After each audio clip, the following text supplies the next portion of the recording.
we were known in LA for devil worship. Right. Because that was a part of our code. You know, we became the devil worshippers, bro. Right.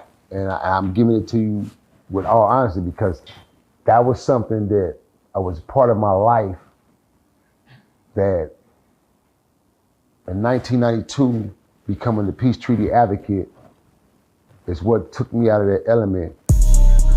Real life.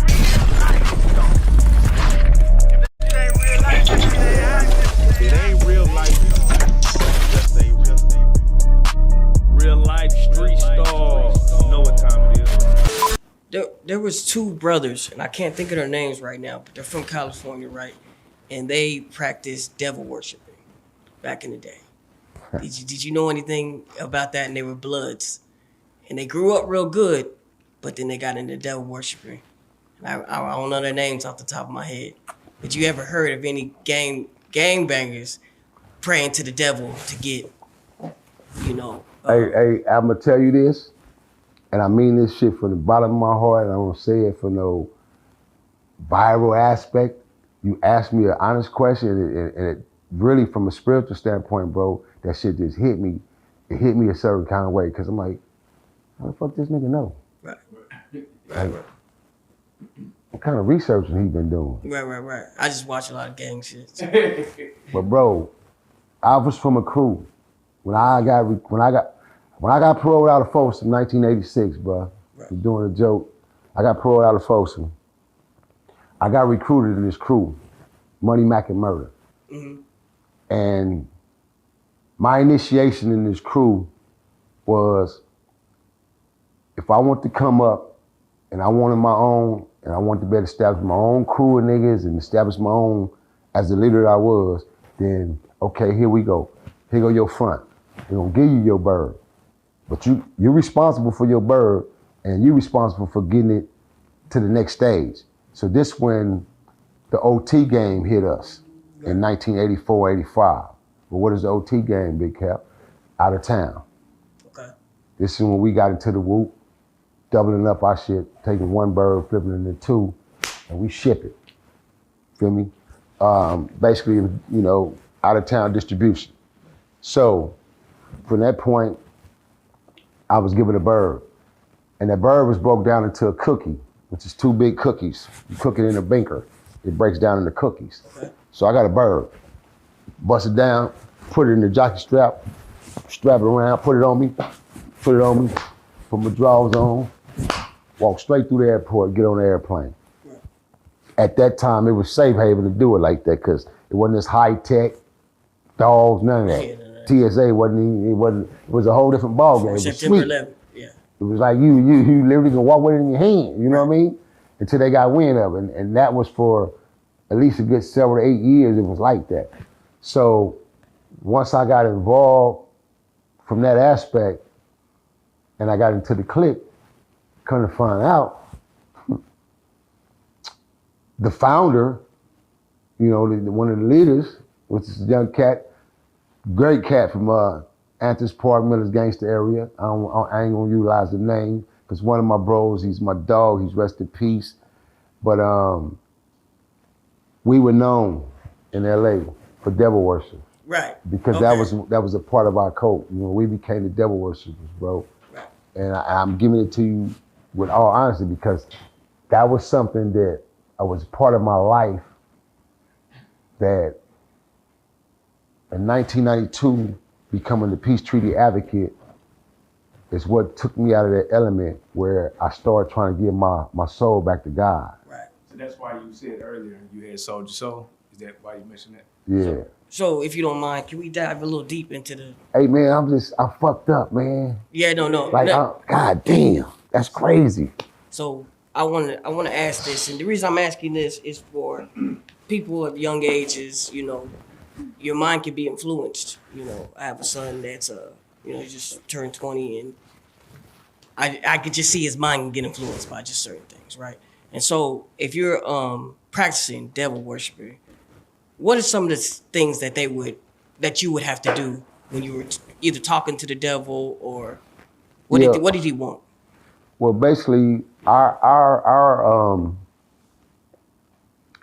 Our ritual aspect of it was basically we'll be smoking, getting high, a couple of homies. Cause one thing about me, I never smoked with no hard narcotics. I never smoked drugs. I never tooted cocaine. I didn't fuck with nothing. I smoked my weed. That was it. Right. I never got into the drinking up until later on into my 40s.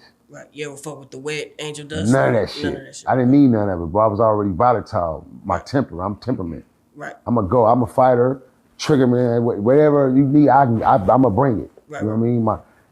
My father instilled that in me because my daddy was a war vet. So, like I said, I bought it from Kansas City, being around all my uncles and my daddy, and 4 of his brothers being from Vietnam and war veterans. So I grew up shooting at an early age, 8 years old, hunting.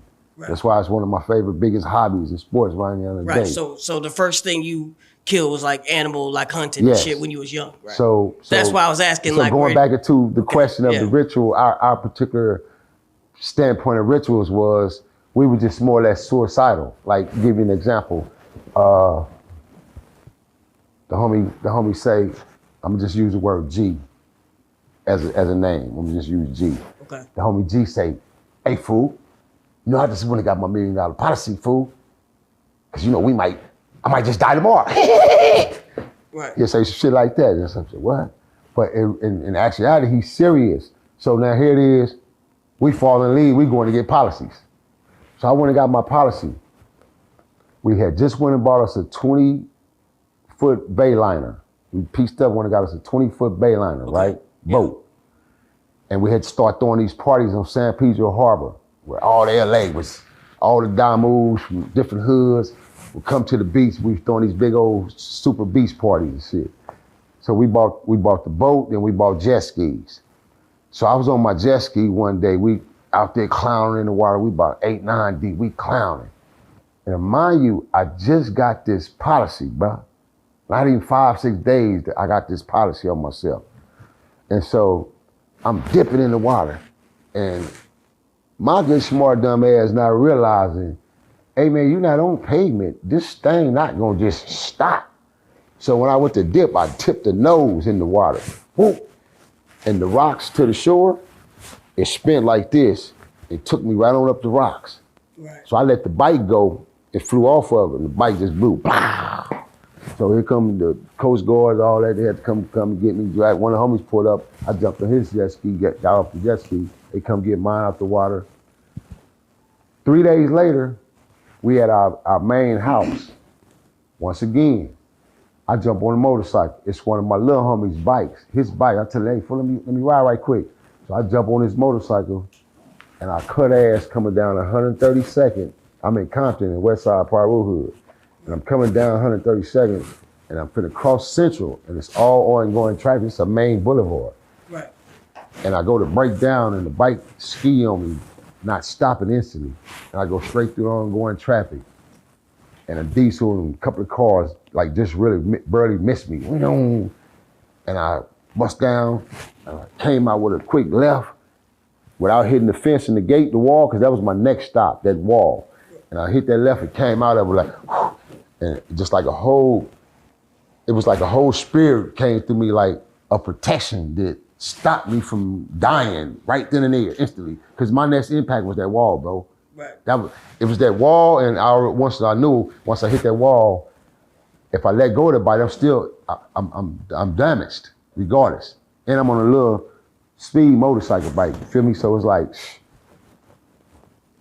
it was all bad. I should stop. When I pulled up, they all cheering and going crazy. That's crazy. All the time I'm just looking at them going like this. Man, nigga, I just damn near died. Right. You know what I mean? And then, of course, that kind of brushed off of me, and I go into my little laughter, and yeah, that shit was crazy, motherfucker. You know, that's dumb shit, man. You know what I'm saying? But that was sort of our ways of our rituals, and then, you know, just being on point as far as just knowing we didn't give a fuck. So would you contribute? You would contribute that you're not dying because the devil practicing. Basically, because that's our shield. It ain't at this time. It ain't God. God not protecting me. Satan is protecting me. Whatever I do, right. If a nigga shoot me right now, nigga, I'm coming back to get you, nigga, because he got me, fool. Right. feel me? That's why many times I didn't get shot when I got shot at. Niggas was on me trying to knock. Boom, blah, blah, blam. I'm knocking back. Boom, blah, blah, blam. We knocking. Bullets ain't hit me though. Right. I done hit plenty of niggas because I can really shoot. Right. And I creeps. I walk up on niggas. Nigga, I might walk up on you looking like an old bitch. Right. And walk right up on your bitch ass and give you what you needed, nigga. You know what I'm saying? Because I didn't give a fuck. Right. That's really how volatile I was, bro. I didn't give a fuck. Right. But I thank God he took me out of that element, bro. Right. Because I wouldn't be here today, to be able to be a father, raise my kids, love my firstborn grandson. Just being here, period, bro, and just having this change of venue. For me, even to sit here and to share this with you guys, and it's fine to be on the blue couch, man, by the way. I told them niggas I was coming, boy. For me, it's different, nigga. Right. Yeah, bitch, right? I'm right here too, bitch, right? Yeah. But man, so it's just that knowing coming from where I come from, bro, and then being on this internet and becoming, what I have become in this internet world, and also having to run in my own channels and things of that nature, it's just that for me, it came with a lot of growth. Right. Because I had to take a lot of shit, So how did you, all right, so you know what I'm saying, I'm gonna walk with you in the game. So you just don't give a fuck. You that nigga, you kill, you do whatever you fucking gotta do. Allegedly. Right, allegedly kill or whatever the fuck you do. You know what I'm saying? You know what I'm saying? So how do you go from, I'm worshiping the devil to be like, nah, God really got me? Well, you niggas cheering on Woody funny ass did it. Why I can't do it? No, I'm just saying that's a whole different category. I just had to throw that out there. Right. So I'm saying just like I'm gonna answer for you. Go ahead. It damn sure is not overnight. Right. It's not overnight, fam. For me, it's not overnight. That's why I said I gave 30 years to him. Right. 30 fucking years. No, not as a dummy. I literally had carried the red flag in my pocket for 30 straight years and gang bang. Nah, bruh. I gang bang, became a D-boy, criminal organized, all type of organized structures of crimes, elements of crimes which led me to prison systems. Right. My prison world, all that shit combined together, just that whole lifestyle for 30 years. 30 years in the streets until I said, you know what? Fuck this shit, enough is enough. I ain't fucking with the streets, I ain't fucking with the hood, none of this shit no more, because I did it. I gave enough. What I'm gonna do, I'm gonna keep doing it till I die, right? Because that's the only element I'm gonna get out of it. Or the rest of my life in prison. Once again, my integrity and intelligence kicks in. You better than that. And this, which is the spirit of my integrity and my intelligence talking to me. Are you ready to come home? Right. And because becoming a father and doing something that other gangsters ain't done, never done, and I can really say that and brag and really boast on that, nigga, how many of you niggas can say you delivered your kids, nigga, out your woman pussy? Open that shit up, come on, let's go. Right. And you delivered them. Yeah. Cut the umbilical cord, named them, head them to the doctor, nigga, and you raised them all the way to college. And they speak 3 different languages. Yeah. You feel me? That's gangster. That's gangster. Right. So those was the type of things I took myself on levels on, man, and I seen those changes and transitions. And I know the devotion that I gave to my kids, oh man, I gotta make a choice. Right. I can't live this devil life, man. I can't allow this friction to split me up because A1, I got a good thing going over here where I got a set career in the entertainment field. I done established a name for myself in the entertainment field as well. Now I have these beautiful babies that God has blessed me with. Satan didn't give me this. He pissed off. He got me running into obstacles right now because shit is going on. I done got a little pussy nigga over here that's testing me, so I gotta go over here and knock on this nigga door and handle my business. But when I'm trying to do good and think good, but this nigga tests me now. He see I'm trying to go to different directions, and that's when the tests come. That's when all the niggas come out the wood were the tough shit.